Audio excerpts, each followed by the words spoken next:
Bienvenida a nuestro primer invitado en la tarde de hoy. Él es Cristian Guevara, es diputado por San Salvador, es jefe de la bancada oficialista del partido Nuevas Ideas dentro de la Asamblea. Diputado, bienvenido, muchísimas gracias por acompañarnos. Hola, Dani, un gusto, un saludo ahí, con todo cariño para tu país, a los que apreciamos mucho, ¿verdad? Bueno, el gusto es nuestro. A ver, diputado, decía el presidente ayer que de 60 diputados, 58, más o menos, decía él, eran los diputados por el partido Nuevas Ideas, pero que esto podía crecer. ¿Tiene usted algún dato que nos diga si ha crecido o no ha crecido? ¿Van a quedarse en Bueno, 50? nuestro sistema propio de conteo de votos, ¿verdad? Sí. Nos arroja que ya por lo menos tenemos 58 de 60. Y te puedo garantizar, Idania, que nosotros vamos, igual que todos los demás partidos, vamos a estar pendientes voto por voto para garantizar que también los otros dos diputados sean diputados de la bancada de Nuevas Ideas. El conteo propio del partido como organización política es lo que permitió que el presidente se proclamara ganador antes de tener un resultado total por parte del organismo electoral. Es que es tan apabullador, Idania, pero tan apabullador que creo que aunque no hubiera... De hecho, en las encuestas siempre salía Nayib Bukele con porcentajes sumamente altos. Era obvio que él se proclamara ganador si ya se sabía desde las encuestas. Los únicos que no querían aceptar las encuestas eran las personas de oposición. Pero la mayoría, incluso en los centros de votación, a gente hasta con camisas de Nuevas Ideas. Hasta usted como votante podía saber, ahí están las imágenes, de por quién iban a votar. hubiéramos equivocado un margen, el presidente se pudo haber declarado ganador en cualquier momento. Es decir, solo para que te hagas una idea, ahorita él lleva 1.6 millones de votos y el más cercano seguidor, llamamos así, el segundo lugar, lleva apenas arriba de 100,000. Es decir, es 1.5 millones de votos de diferencia. Creo que cualquiera pudo haberlo notado en la urna, ¿verdad? Claro, claro. La gran ventaja del presidente Nayib Bukele. Creo que es la mayor victoria democrática en una historia de una elección 100% democrática en Latinoamérica y no sé si en el mundo. Así lo decía el presidente el día de ayer. Le quiero hacer una pregunta, diputado Guevara. Ayer decía precisamente el presidente una frase que usted acaba de usar. Es el mayor triunfo en una elección 100% democrática. ¿Por qué recalcan esto con insistencia? Bueno, porque han habido victorias que no son democráticas, por ejemplo, las que pasan en Nicaragua o las que pasan en Venezuela, las que han pasado en Cuba, donde hay sistemas de partido único, pero impuestos por el partido. Aquí muy probablemente se dé un sistema de partido. Y no solo por eso, también me imagino que lo dice por todos los panfletos de medios internacionales que ya lo pintan como dictador. Es más, lo venían pintando como dictador desde antes de la reelección. Esa es otra de las razones por las que Nayib Bukele es enfático en decir una democracia, que es cuando un pueblo elige a un gobernante por una mayoría aplastante. Partido único impuesto por los salvadoreños, por el pueblo, cosa que nunca había pasado en la historia y que va a marcar un hito en, digamos, en la historia de los procesos democráticos de Latinoamérica. ¿Qué significa, diputado Guevara, este triunfo frente a las críticas que se han venido haciendo en relación al presidente Bukele, a la modificación o a la interpretación por parte de la Sala Constitucional del artículo que permitió reelegirse, o a esas críticas que han llegado de distintos sectores y en ocasiones a nivel internacional? ¿Qué significa para ustedes esta victoria arrasadora, apabullante? Pues no es ocasionalmente, nosotros hemos sufrido mucho la injerencia, hemos sufrido mucho también el ataque de ONGs internacionales, de embajadas también, de otros gobiernos que han querido inmiscuirse en nuestro país, en la decisión de los salvadoreños. Pues significa que estuvieron todo este tiempo equivocados, que no era Nayib Bukele un dictador, que las medidas de seguridad que hemos tomado eran lo que queríamos los salvadoreños, que ya estábamos hartos de la violencia y de la delincuencia. Y es un llamado de atención a todos los sistemas políticos en Latinoamérica, a las clases políticas tradicionales, de que si no cambian, tarde o temprano va a aparecer un sistema que va a votar ese sistema que no, esa democracia negociada que tienen, esa democracia en la que otros países toman decisiones por uno. Yo creo que las críticas en realidad no venían de los salvadoreños, venían de ONGs que vivían de vendernos consultorías millonarias para el tema de seguridad, venían de organizaciones como la OEA, que incluso llegó a proponer que se negociara con las pandillas y que en un momento hubo una negociación formal del Estado salvadoreño con las pandillas por presión de la OEA. Esas recetas impuestas no funcionaron, no funcionaron por 30 años y nos crearon la mayor ola de homicidios en nuestra historia, incluso después de la guerra civil, y gracias a Dios nosotros y los salvadoreños entendimos que ese no era el camino y hemos decidido tomar nuestro propio camino y gracias a Dios ahí están los resultados. Es como sentirse validados en su quehacer, en sus decisiones, sentir que van por el camino correcto más allá de que los otros entiendan o no entiendan. Pues lo acabas de decir a la perfección. Creo que la mejor validación ha sido el pueblo salvadoreño, tanto para nosotros como especialmente para la oposición que ha defendido las pandillas y han defendido los antiguos sistemas que tenían ellos con los partidos tradicionales. Ahora, diputado Guevara, cuando se tiene una asamblea donde hay 60 miembros, 58 diputados, solamente 2 de la oposición hasta ahora, pudiese ser 1, de acuerdo a los resultados que todavía faltan por obtener, ¿no hace falta en una democracia el contrapeso? Pues no está escrito en ningún libro eso, ellos se lo han inventado. Lo que está escrito es que la democracia es el poder del pueblo. Y si el pueblo ha decidido que seamos 59 de la bancada oficial y 1 de la oposición, es decisión absolutamente, enteramente del pueblo salvadoreño. Pero si vos no ves en ningún libro de historia de la democracia, dice que tienen que haber 2 partidos políticos o 3 partidos políticos. En ninguna parte está escrito eso, ¿verdad? Yo lo que sí creo también es que nosotros, de alguna manera, el pueblo salvadoreño ya nos había dado la confianza. Nosotros en el actual sistema ya tenemos mayoría absoluta, que nunca había pasado en la historia del país, ni siquiera había pasado mayoría simple. Y lo que hemos hecho es trabajar en conjunto con el Ejecutivo y ahí están los resultados. A la vista de todos, al escrutinio de todos, incluyendo academia, ONGs, tanques de pensamiento. Nadie puede cuestionar que hemos pasado del país más violento del mundo al segundo país más seguro del continente, solo debajo. De hecho, es importante mencionar que se resolvió el problema principal, el problema que se tenía que resolver para poder fundamentar las bases y empezar a crear un país que vaya mejorando en todos los campos. No tenía lógica trabajar en otros puntos si la seguridad era lo primordial. Un país que no tiene seguridad no puede prosperar en ningún otro ámbito. Entonces, es por eso que se le dio la mayoría al partido y se le dio el voto de confianza al presidente. Es importante entender eso. De Canadá. Y en el mes de enero, si esto sigue así y se prolonga, primero Dios, así sea, lo logremos este año, pues nos vamos a convertir en el país más seguro del continente y eso, bueno, atrae inversión, te da posibilidades de mejorar la economía, que es nuestra gran meta para este quinquenio. Ya voy a las metas para este quinquenio, que también es un tema que me gustaría explorar con usted. A quienes son críticos y a quienes no lo son, igual, es decir, no se está acostumbrado, diputado Guevara, digamos, a conjugar partido único con democracia. Siempre se tiene el temor de que cuando existe un partido único, en un minuto determinado se crea que hay una única verdad.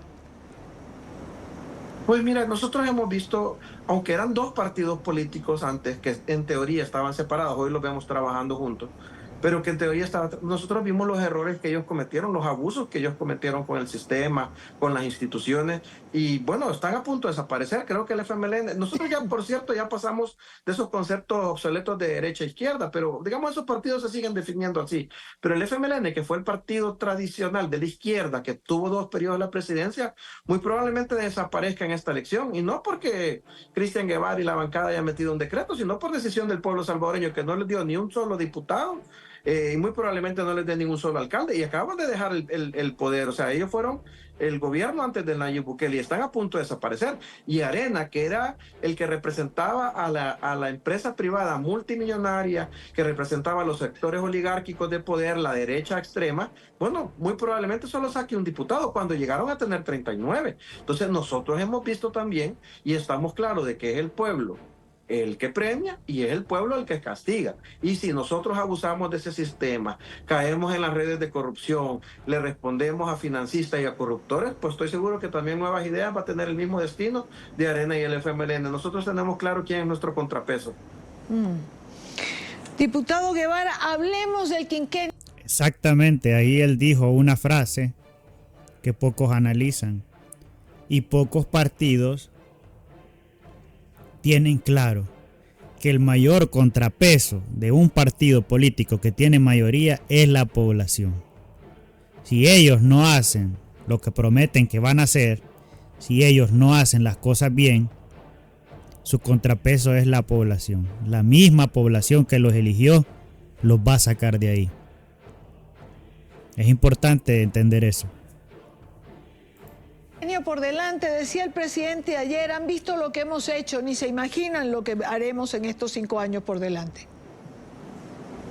Mira, nosotros hemos visto, por ejemplo, que después de la pandemia se recuperó el 100% de turismo. Nosotros no teníamos industria turística. ¿Quién iba a venir a un país tan violento como el de nosotros? Y a pesar de que somos un país chiquitito, no te imaginas lo preciosos que somos.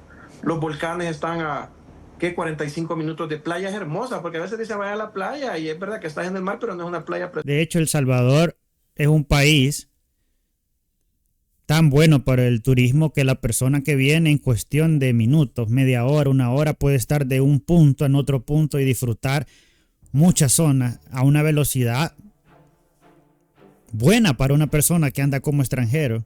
Lo único que a El Salvador le faltaba era inversión en las playas, en las calles, en los parques, en las zonas turísticas. Eso le faltaba a El Salvador. Se está empezando a lograr, sí. Va a llevar su tiempo, sí, para que el país usted pueda ver una zona turística que sea equiparable a la de un país de primer mundo. Para eso falta. Pero eso es lo que se necesitaba en el país. Cosa que no se logró porque ya sabemos para dónde iban los fondos antes. Preciosa. Nosotros a 45 minutos de la ciudad tenemos playas divinas, a 20 minutos hay volcanes, hay lagos, es decir, está todo concentrado en este país tan pequeño. Nuestro principal tesoro es la gente, que de verdad yo estoy orgulloso de mis compatriotas, gente tan cálida, tan amable. Pero nadie venía a este país. ¿Quién iba a venir a este país dominado por las pandillas? Y ahora, solo por darte, la industria turística ha crecido un 40%. Hay una gran apertura de hoteles, de nuevos empleos. La semana pasada, multinacionales como Unilever y Nestlé anunciaron que iban a ampliar sus operaciones. El presidente está buscando nuevas inversiones. Hay un retorno masivo de la diáspora, le llamamos nosotros a los salvadoreños que se fueron a Estados Unidos. Muchos de ellos triunfaron económicamente y están dispuestos a invertir en el país. Ya están regresando. Aprobamos una ley para que ellos puedan traer todos sus enseres de casa, carros, y se puedan instalar acá y puedan instalar sus empresas aquí. Todo eso va a venir a dinamizar la economía. Nosotros tenemos claro que el próximo quinquenio, ya ha avanzado mucho en el tema de la seguridad, es dejar sentadas las bases para el desarrollo económico, que no se va a lograr en los próximos 5 años, hay que ser claros. Desarrollar una economía puede pasar incluso hasta una generación. Vamos a pasar 20, 30 años, pero hay que dejar sentadas las bases del camino para saber hacia dónde nos tenemos que dirigir como país, y esa es la meta del presidente Nayib Bukele. Como él dice, dejar un camino irreversible. Una última pregunta, diputado Guevara. No ha sido buena la relación del presidente Bukele con la prensa, tanto local como internacional. ¿Pueden sentirse los periodistas? La pregunta es, ¿cómo va a ser buena la relación a pesar de que el presidente es una persona respetuosa y no anda tratando de que los medios, estos medios no pueden opinar. Les ha dado libertad de expresión al máximo. Pero como usted no va a ser confrontativo con medios que lo han difamado, que lo atacan, que le dicen que es dictador sin que sea dictador, que le dicen que está destruyendo la democracia cuando está avalado por una cantidad brutal de la población de El Salvador? Es normal que una persona sea confrontativa. Tal vez eso era lo que ella quiso dar a entender, ser confrontativo, pero es normal. Si a usted una persona lo vive criticando, lo vive atacando, usted va a adoptar en algún momento una actitud confrontativa. Pero a pesar de eso, el presidente es respetuoso, a diferencia de otros candidatos y otros presidentes que hasta atacan verbalmente con palabras peyorativas a los periodistas, cosa que Nayib Bukele nunca ha hecho. Lo digo, ayer además se dirigía a los periodistas, eso en un momento ha sido tema, digamos que en el día de hoy. ¿Habrá libertad de prensa en El Salvador? Es que hay libertad de prensa. Bueno, el presidente Nayib Bukele cierra o va a estar cerrado sus 5 años sin ningún periodista encarcelado, perseguido, censurado. No hay ningún medio censurado en este país. Ayer llegaron los periódicos que quisieron de todo el mundo. Lo único que le pedimos es que digan la verdad, porque no lo están diciendo. Están entrevistando a gente y te la ponen como fuente. Vaya, aquí hay una asociación que se llama Cristosal. Y te la citan de fuente como especialista en derechos humanos. Pero quienes están en Cristosal, los voceros de Cristosal, que se los presenta como especialistas en derechos humanos, son gente que estuvo en el FMLN. Es decir, gente que tuvo cargos políticos, algunos funcionarios, y ahora te lo muestran como académicos cuando no podría ser así. Entonces, de hecho, en el video que les mostré del tipo youtuber español, él sale abrazadito con una de Cristosal, que esa era del FMLN. O sea, el FMLN que pactó con pandillas, que ayudó a las pandillas, que les puso polígonos de tiro, que les puso una cuota de muerte, ellos pueden venir a opinar de los derechos humanos. Es que es hasta irrisorio que se le tome la palabra a ese tipo de personas. Cualquier periodista que de verdad tenga rigor va a investigar el origen de la fuente, de dónde vienen estas personas. Y si usted ve que está comprometido el sesgo político de la persona, no lo puede tomar como una fuente que sea veraz. Tiene que tomarla con puntillas esa información, porque puede venir una información sesgada. los periodistas no están siendo sinceros. Si tú te metes al país, ves titulares como el infierno del Salvador, cuando la gente ahora siente que, yo sé que nos falta muchísimo, pero del infierno que veníamos de las maras, hoy vivimos en un paraíso. Entonces, me encuentro a alguien en la plaza pública y me dice, mira, yo soy periodista de Argentina. Por cierto, yo soy periodista de profesión. Soy el primer periodista del Faro, ese periódico que dicen ser independiente. Yo trabajé en el Faro 5 años y no cobré ni un centavo. Eso es el periodismo independiente. Ahora ellos cobran grandes salarios, son los modelos que ellos quieren defender. Entonces viene un periodista y me dice, mire, lo quiero entrevistar, soy un periodista objetivo, y me meto, enseña qué periódico es, y me meto en el teléfono, y el primer titular que me hallo es de un periodista que prácticamente es activista, que vive en Washington, y dice la motosierra de Bukele. Entonces, ¿cómo puede haber yo creo que el periodismo El Salvador, el gran problema del periodismo El Salvador es que muchos de ellos se convirtieron en activistas políticos. Pero la crítica también es aceptable. Y aquí está aceptado. Pero también tienen que aprender los medios a recibir críticas también. Es que es de ambos lados, siento yo. Es una de aquí para allá y de allá para acá, diría usted. Es que, bueno, yo entiendo que los periodistas son seres humanos y por lo tanto pueden equivocarse, tienen sus pasiones, o sea, eso es lo que entiendo yo, ¿verdad? Como todos. Entonces, claro, si viene un periodista se equivoca, también que... Pero siendo un periodista no debería opinar desde un sesgo, debería tratar de ser objetivo en sus preguntas y revisar su fuente. Eso es lo que un periodista debería hacer. Un periodista no debería tener un guión. Debería ser a base de su propia investigación. Pero el problema de los periodistas en El Salvador es que se les nota, es que no necesitas ser inteligente para darte cuenta de que tienen un sesgo político y tienen un guión. Entonces ahí ya no es un periodista, ya se vuelve un activista. Hacerte la crítica es decir, te equivocaste, mentiste, no verificaste el dato o simplemente respondes a un interés económico. yo creo que también es válido. Cristian Guevara, diputado por San Salvador y jefe de la bancada oficialista del partido Nuevas Ideas en la Asamblea allí en El Salvador. Diputado, muchísimas gracias por su tiempo, gracias por acompañarnos la tarde de hoy. Gracias, Idania, saludos, que Dios los bendiga. Bueno, gente, si les gustó el análisis, suscríbase, denme like y comenten.